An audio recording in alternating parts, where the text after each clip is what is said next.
are watching Vision TV Live, and this is the news with me, FATOUMATA JAWARA. In the headlines, alleged police killer arraigned. NAM accuses government of misleading assembly on liberalization of gateway. Maifati advises assembly to amend FGM law. Dalasi remains Africa's strongest currency. Toma asked NAMs not to be ashamed of displaying their number plates. Those are the news headlines. Do stay tuned for the news in detail. Usman Bojang, the man police accused of killing 2 officers last Tuesday, was yesterday arraigned alongside one Ami Bojang, believed to be his sister, before Magistrate Umar Jabang of Kanifing Court. While Madam Bojang is charged with a single count of accessory to murder, the main suspect, Usainu, was slammed with 3 counts ranging from murder to acts of terrorism. The duel is so far unprecedented by a lawyer, and they are yet to take their plea. A team of police prosecutors led by Commissioner Abdullah Sane told the court that the offense the accused persons were charged with is a capital offense and attracts a death penalty or life imprisonment if found guilty. He appealed that the court does not have the jurisdiction to try the case and urged for the matter to be transferred to the Special Criminal Division of the High Court in Banjul. Your Worship, I am pleading for the accused persons to be remanded pending their hearing and determination at the High Court. The prosecution's application was granted, and presiding Magistrate Jabang transferred the case to the High Court and ordered that the accused persons be remanded pending their appearance. According to the charges filed by prosecutors, the alleged incident happened on September 12 at Sokoto traffic lights and diverse places when Usainu, with malice and forethought, caused the death of Constable Sanjay Gomez by shooting him with a pistol on count 1 and the killing of Pate Jallo on count 2. On count 3, the accused person, Mr. Bojang, caused an attack on Police Constable Pate Jallo, Sanjay Gomez, and Nancy Jawo, which was calculated to be an act of terrorism on their lives.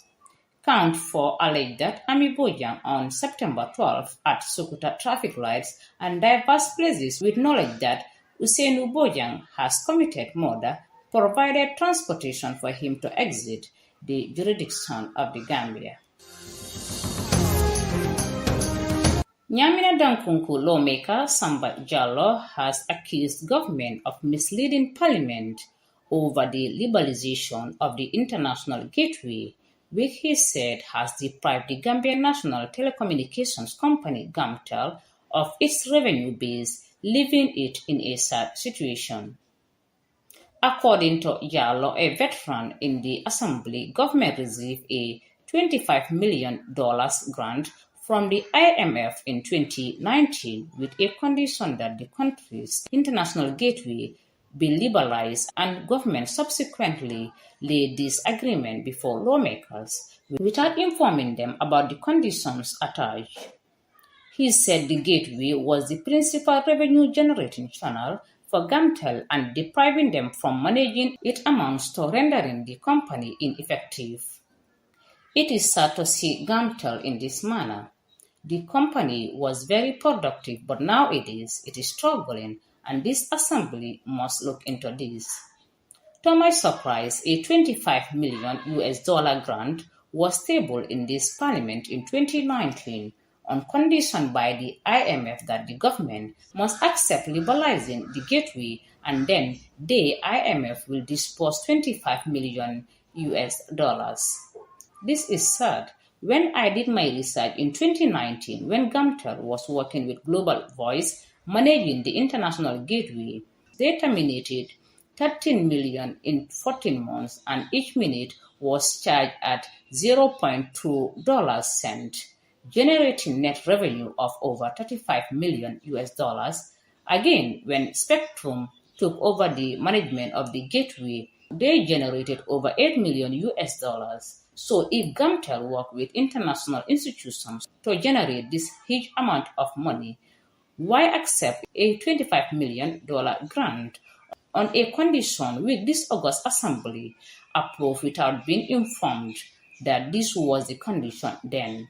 I think the government should work on this to ensure Gamtel regain its gateway, Nam Jallo said.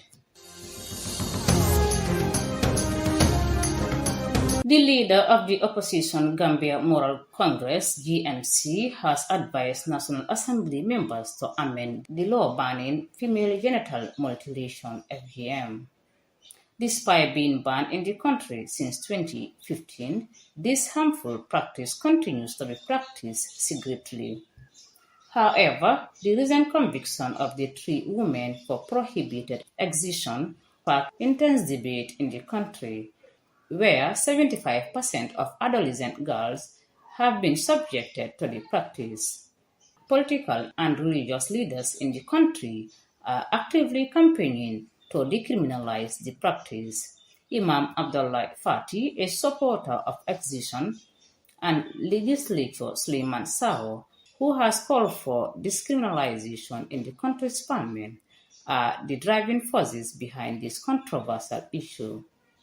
Commenting on the matter, barrister, GMC leader and former Interior Minister Mike Fati told the Standard in an exclusive, "I urge Parliament to amend the law and render female circumcision a choice for parents. Advocacy groups could then continue to persuade and educate parents and guardians about the practice. It should be amended with an inbuilt mechanism to permit circumcision and prevent mutilation. It should be amended with a view of certification, licensing, standardization, and regulating its practice. Licensed and certified practitioners, medical practitioners may even be required to pay for revenue, and a database of legally and medically licensed persons may be created and managed, he suggested. He said the state should take another look at this law, ensuring that our law reflects the subjective moral and cultural values of our societies and not imported foreign ideas. The Gambia's currency, the dalasi, continued to hold its position as Africa's strongest currency this year, according to the central bank governor. The dalasi has appreciated by 0.9% against the US dollar so far, outperforming 23 other African currencies monitored by financial analysts. The central bank attributes this strong performance to increased inflow from remittance and tourism, as well as external budget funding and disbursement under an International Monetary Fund (IMF) program. The governor anticipates a further rise in the dalasi value against major trading currencies, primarily the US dollar, due to expected growth in remittance. In the first 2 months of this year alone, the Gambia received $129.7 million US dollars from its citizens residing abroad. This marked a significant increase compared to $507 million US dollars in remittance received in 2022.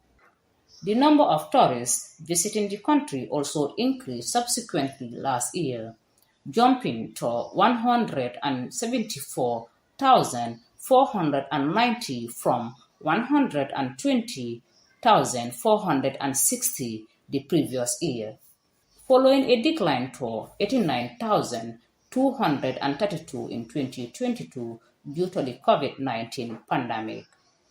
The tourism sector, which runs from October to December, is expected to boost foreign exchange inflow further. In addition to remittance and tourism, the upcoming peanut harvest season is also anticipated to lend further support to the dalasi's strength. Despite these positive developments, the Gambia is grappling with rising inflation rate. Consumer price inflation hits 18.4% in July for the second month running. The central bank governor predicted that inflation will peak in December before falling below 10% by mid-year. In other economic developments, the Gambia recently concluded a 94 million US dollars extended credit facility with the IMF over a period of 39 months. Negotiations for a new program with the IMF are currently underway. Banjul South member Fatmata Njai Toma has said some National Assembly members are covering the number plates of their new cars when they drive in town out of fear or shame from the public, many of whom have criticized the purchasing of the luxurious fully at the expense of the poor Gambian. Her comments in the National Assembly yesterday came after it emerged that several NAMs are resorting to covering their number plates so that they might not easily be recognized in the public. Addressing the matter yesterday, Thomas said, I have seen some NAMs driving their cars with number plates covered, which is against the laws of the country. We, the NAMs, should lead by example. So when we drive, we should not hide. All of us should be proud to say that we have been given a car by the National Assembly, and if the public is against it, that is their opinion. We are not hiding our benefits and allowances given to us. So why hide the identity of the cars? She asks. That's all we have for you today in our news. I was your presenter, FATOUMATA JAWARA. Thank you for watching.